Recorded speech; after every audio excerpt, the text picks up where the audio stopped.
Uttarakhand express में आप सभी का बहुत स्वागत है। आपके साथ मैं हूं नलिनी पांडे। बड़ी खबर आपको सबसे पहले बताएंगे। हरिद्वार में हुई 5 करोड़ की डकैती पर पुलिस ने बड़ा खुलासा किया है। पुलिस ने मुठभेड़ में एक बदमाश को मार गिराया, जबकि दूसरा आरोपी फरार हो गया है। रविवार देर रात हरिद्वार में चेकिंग के दौरान एक बाइक पर सवार 2 लोग फरार हो गए थे। बहादुराबाद इलाके से दोनों फरार हुए तो पुलिस ने भी पीछा किया और तुरंत ही बदमाशों ने फायरिंग शुरू कर दी। पुलिस ने भी जवाबी फायरिंग की। इसमें एक बदमाश सतेंद्र पाल मुठभेड़ में मारा गया और उसका साथी फरार हो गया, जिसकी पुलिस तलाश कर रखी है। आरोपी के बैग से पुलिस को 20 लाख की ज्वेलरी, पंजाब से भी पुलिस ने 2 आरोपियों को गिरफ्तार किया। 30 लाख की ज्वेलरी पंजाब से गिरफ्तार 2 बदमाशों के पास से मिली थी, यानी कुल 50 लाख की ज्वेलरी बरामद हो चुकी है।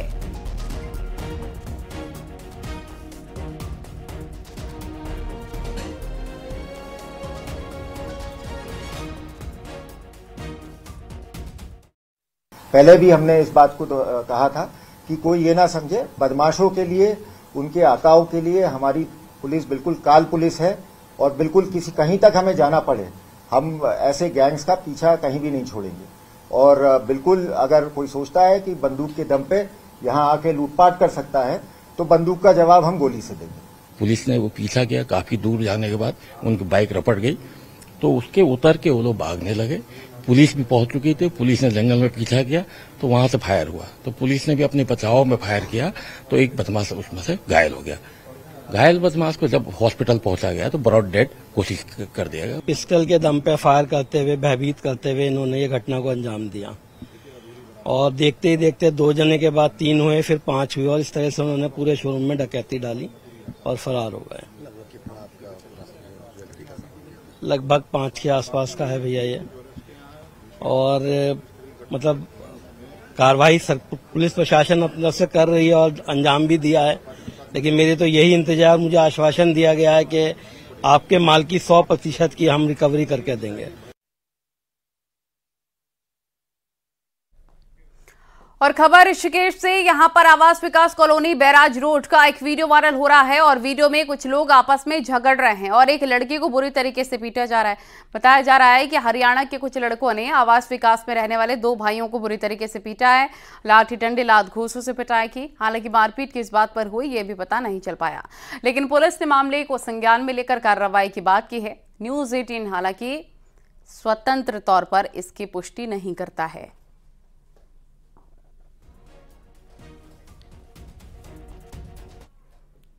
और ऋषिकेश में चंद्रमा का पुल के पास से एक सिख पर्यटक ने तलवार लहराकर उत्पात मचाया है। तलवार की चपेट में आने से एक लड़की भी घायल हो गई है और बताया भी जा रहा है कि सिख पर्यटक की कार पर दूसरे पर्यटक की कार से टक्कर लग गई थी, जिसके बाद सिख पर्यटक बौखला गया और अपनी कार से तलवार निकालकर जमकर हंगामा किया। इस दौरान एक लड़की भी घायल हो गई। पुलिस आरोपी पर्यटक की तलाश कर रही है।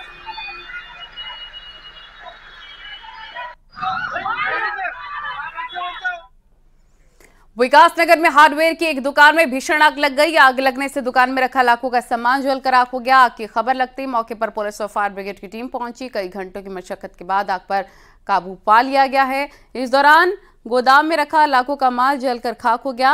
आग लगने के चलते काफी नुकसान हुआ है और जो सही कारण है आग लगने के, उसका पता पुलिस अभी लगा रखी है।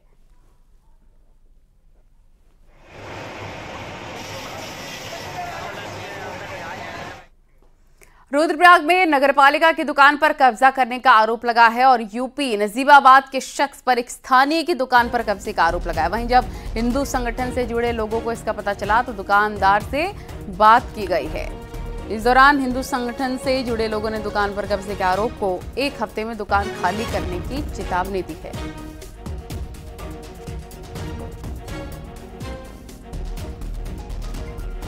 आपने कैसे ली ये बताओ आप? आपको किसने दी? हमने दुकान इन्हीं की है। अच्छा, जो काम होता है ना आधे पे। अच्छा, आधा किनका होता है? आधा किसका है? आधा आपका है भाई साहब? उनको कुछ जानकारी ही नहीं है। आपको नगर पालिका से किसने दी? आपको आप मुझे बताओ, आपको नगर पालिका की दुकान है, ये हक इनका है, आपने कैसे ली? ये निवेदन पत्र भी दिया था जिलाधिकारी महोदय को इस विषय पर कि जो है नगर पालिका की ऐसी कई दुकानें हैं जो भारी व्यक्तियों को मिली हुई है, जबकि इसका अधिकार हमारे मूल निवासियों का है, हमारे जिले के व्यक्तियों का है जो बेरोजगार घूम रहे हैं, और लेकिन उनको ना देने के बजाय ये भारी व्यक्ति इन दुकानों को चला रहे हैं। तो मेरा यही निवेदन रहेगा कि इसको संज्ञान में ले जिलाधिकारी महोदय और इसमें कार्रवाई करवाएं और हमारे व्यक्तियों को रोजगार दिलाएं। और अपने जन्मदिन पर सीएम पुष्कर सिंह धामी ने बड़ा तोहफा दिया है। सीएम धामी ने हर महीने 100 यूनिट तक बिजली खर्च करने के वाले उपभोक्ताओं को 50% सब्सिडी देने का ऐलान कर दिया है। साथ ही उच्च हिमालयी क्षेत्रों के लिए ये मानक 200 यूनिट तक रहेगा। 1 किलोवाट तक के भार वाले परिवारों को ये सब्सिडी राहत मिलेगी और करीब 11 लाख उपभोक्ताओं को इससे सीधा फायदा होगा। बिजली उपभोक्ताओं का बिल सीधे सीधे आधा हो जाएगा। मुख्यमंत्री पुष्कर सिंह धामी ने सोमवार को अपने जन्मदिवस के अवसर पर मुख्य सेवक सदन में आयोजित कार्यक्रम में प्रदेशवासियों को सौगात देने के साथ ही 5 परियोजनाओं का शिलान्यास भी किया है।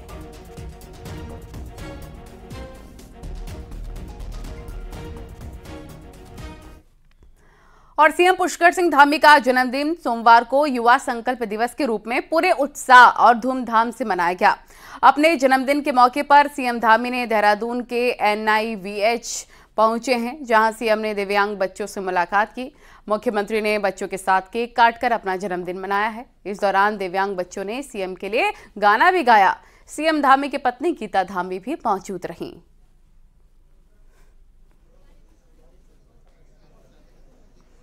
तो आज सीएम पुष्कर सिंह धामी का जन्मदिन है और दिव्यांग बच्चों ने पूरे हर्षोल्लास के साथ अपने मुख्यमंत्री का जन्मदिन मनाया है। हमारे प्रधानमंत्री आदरणीय मोदी जी लगातार हमारे ऐसे बच्चे जो दिव्यांग हैं उनकी सर्वांगीण उन्नति के लिए और उन्होंने ही ये नाम दिव्यांग दिया है।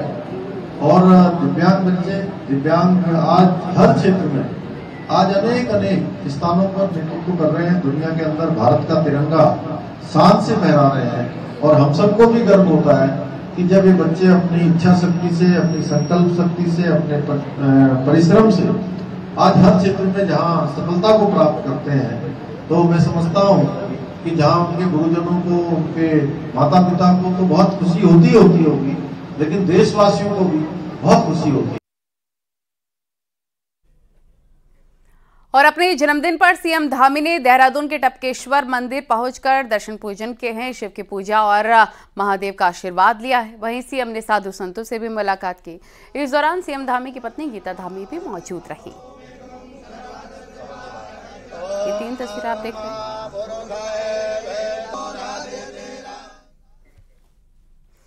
प्रधानमंत्री नरेंद्र मोदी ने सीएम धामी को जन्मदिन की शुभकामनाएं दी हैं। सीएम ने एक्स पर धामी को बधाई दी है। लंबे स्वास्थ्य जीवन की शुभकामनाएं देते हुए प्रधानमंत्री नरेंद्र मोदी नजर आए हैं। तो प्रधानमंत्री नरेंद्र मोदी ने सीएम धामी को जन्मदिन की शुभकामनाएं दी हैं। पीएम ने एक्स पर पोस्ट किया है सीएम धामी के लिए। लंबे और स्वस्थ जीवन की भगवान से कामना की है। प्रधानमंत्री नरेंद्र मोदी ने एक्स पर पोस्ट करके ये तमाम बातें लिखी हैं। और केंद्रीय गृह मंत्री अमित शाह ने भी सीएम पुष्कर सिंह धामी को जन्मदिन की शुभकामनाएं दी। अमित शाह ने एक्स पर मुख्यमंत्री धामी को जन्मदिन की बधाई दी और कहा, आपके नेतृत्व में देवभूमि उत्तराखंड विकास और गरीब कल्याण का सुनहरा दौर देख रहा है। बाबा केदारनाथ से आपके स्वस्थ, सुखी और दीर्घायु जीवन की कामना करता हूं।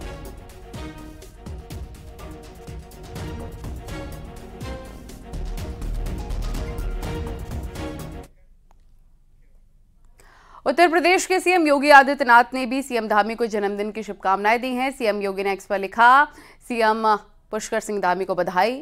सीएम योगी ने कहा, पीएम मोदी के मार्गदर्शन और आपके नेतृत्व में उत्तराखंड लगातार विकास करते रहे। बाबा केदार से यही कामना है।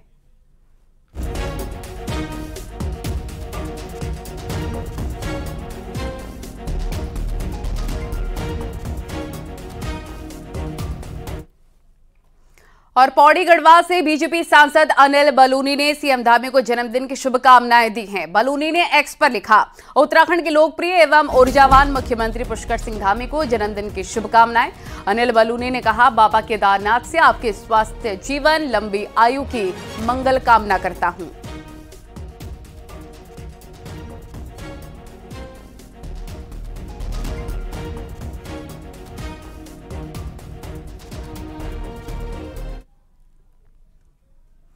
और सीएम पुष्कर सिंह धामी के जन्मदिन पर बधाई और शुभकामनाएं देने वालों का तांता लगा हुआ है। मशहूर गीतकार प्रसून जोशी ने भी सीएम धामी को बधाई दी। जोशी ने एक्स पर पहाड़ी में सीएम को बधाई दी। उन्होंने लिखा, आपका जन्मदिन खास है क्योंकि आप उत्तराखंड के लोगों के दिलों के पास हैं।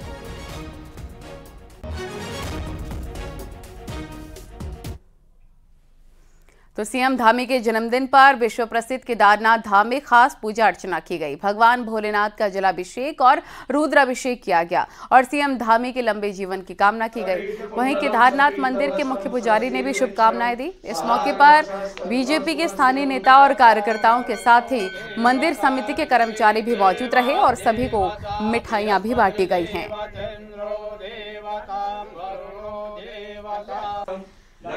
यशस्वी मुख्यमंत्री श्री पुष्कर सिंह धामी जी का जन्म दिवस, इस अवसर पर भगवान श्री केदारनाथ जी के श्री चरणों में उनके दीर्घायु के लिए, यशस्वी जीवन के लिए, उनके घर में सुख समृद्धि के लिए, इस राज्य की सुख समृद्धि के लिए हमने भगवान श्री केदारनाथ जी के श्री चरणों में पूजा की। तो हम इस अवसर पर आज यहाँ पे जो है माननीय मुख्यमंत्री जी का जन्मदिन मनाया है, पूजा अर्चना की है, रुद्राभिषेक वगैरह हुआ है, जलाभिषेक हुआ है।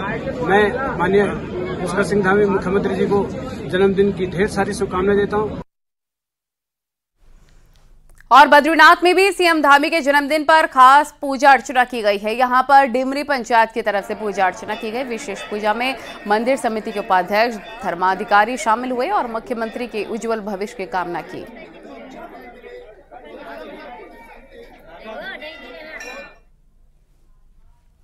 पिथौरागढ़ और चंपावत की लाइफलाइन पूरे 5 दिन बाद पटरी पर लौट आई है। बीते दिनों हुई भारी बारिश से Tanakpur Pithoragarh all weather road कई जगह लैंडस्लाइड होने के कारण बंद हो गया था, लेकिन सोमवार को एनएच ने स्वाला के पास भी मलबा और बोल्डर्स हटाकर यातायात बहाल करवा दिया। 2 जिलों को जोड़ने वाली ऑल वेदर रोड के खुलने से लाखों की आबादी को राहत मिली है।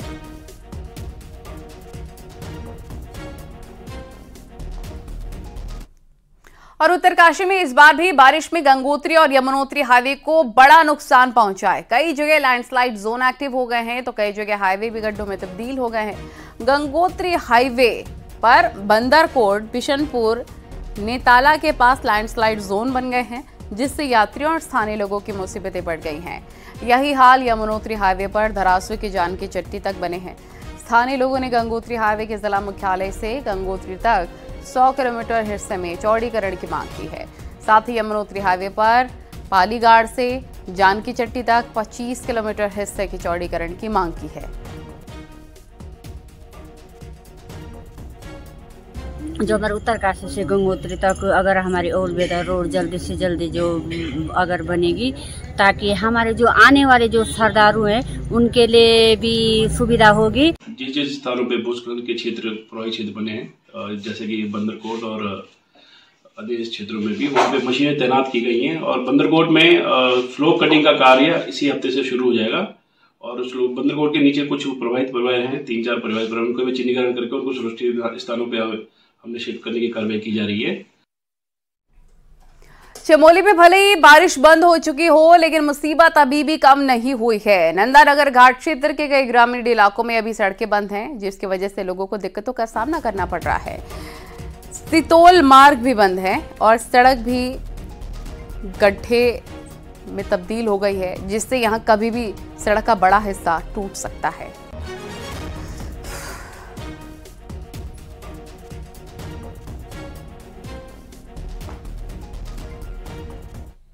और ऋषिकेश के हरिपुर इलाके में कुटीर आश्रम के पास गंगा घाट पर नहाने के दौरान 2 लड़कियां गंगा नदी में डूब गई। सूचना मिलने के बाद पहुंची एसडीआरएफ की टीम दोनों लड़कियों की तलाश में सर्च ऑपरेशन चला रही है।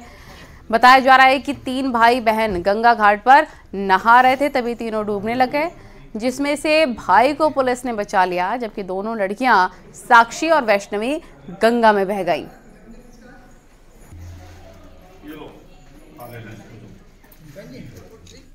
उत्तराखंड में आ रहे छोटे छोटे भूकंप किसी बड़े भूकंप से पहले की चेतावनी हो सकते हैं, जिससे वैज्ञानिकों की चिंताएं भी बढ़ गई हैं। वैज्ञानिक ये जानने के प्रयास में जुटे हैं कि हिमालय में इसका वीक जोन कहां पर है और कहां पर धरती के अंदर दबाव ज्यादा बन रहा है। देखिए रिपोर्ट।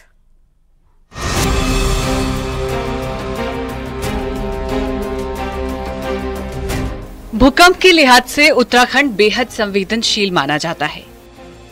इसी 14 सितंबर को पिथौरागढ़ में भूकंप रिकॉर्ड किया गया। इससे पहले 6 मार्च को भी पिथौरागढ़ में भूकंप आया था। उत्तरकाशी और चमोली में भी लगातार छोटे छोटे भूकंप रिकॉर्ड किए जा रहे हैं। नेशनल सेंटर फॉर सीस्मोलॉजी के मुताबिक इस साल अभी तक उत्तराखंड में 29 बार धरती डोल चुकी है। भूकंप की ये घटनाएं अधिकतर चमोली, उत्तरकाशी और पिथौरागढ़ में रिकॉर्ड की गई है। भूकंप के हल्के झटकों ने वैज्ञानिकों की चिंता बढ़ा दी है कि अगर छोटे छोटे भूकंप आ रहे हैं तो कभी भी बड़ा भूकंप आ सकता है। इसका कारण ये होता है कि जब दबाव बढ़ जाता है तो अर्थक्वेक के जमीन के अंदर कुछ माइक्रो क्रैक पैदा होते हैं, जिसकी वजह से ये छोटे अर्थक्वेक आते हैं। बट जैसे ही ये माइक्रो अर्थक्वेक पैदा होते हैं, जो थोड़ा पानी अवेलेबल है 2%, 5% वहाँ पर, वो उस फ्रैक्चर्स को भरने लगता है। तो उसकी वजह से मटेरियल की स्ट्रेंथ जो है फिर से वापस आ जाती है और वो छोटे अर्थक्वेक फिर रुक जाते हैं और फिर सडनली बड़ा अर्थक्वेक आता है। वाडिया हिमालय भूविज्ञान संस्थान का कहना है कि Uttarakhand main central trust zone है। ये जमीन के अंदर ऐसा क्षेत्र है जहां से सबसे अधिक भूकंपीय एनर्जी रिलीज होती है और यही भूकंप का कारण बनता है। उत्तराखंड में छोटे छोटे भूकंप धरती के अंदर बन रहे दबाव का संकेत दे रहे हैं, जो कभी भी विस्फोटक हो सकते हैं। अब ये पता करने की कोशिश हो रही है कि दबाव वाला वो जोन कहाँ हो सकता है। उत्तराखंड में पिछले 100 साल में बहुत कम भूकंप आए हैं। तो ये हमेशा हमारे वैज्ञानिक इसी पर अध्ययन करते हैं कि अगर ये इस 100 साल में इतने भूकंप नहीं आए तो आगामी दिन में, मतलब आगे वाले 10 साल में ऐसे भूकंप आ सकते हैं कि नहीं आ सकते। उत्तराखंड के 3 जिले उत्तरकाशी, चमोली और पिथौरागढ़ इस लिहाज से बेहद संवेदनशील है क्योंकि ये जिले मेन सेंट्रल ट्रस्ट जोन के ठीक ऊपर है। ये भी एक कारण है कि उत्तराखंड में इस साल रिकॉर्ड किए गए 29 भूकंप में से 25 से ज्यादा भूकंप का केंद्र यही तीनों जिले रहे हैं। न्यूज़ 18 के लिए देहरादून से सुनील नवप्रभात की रिपोर्ट।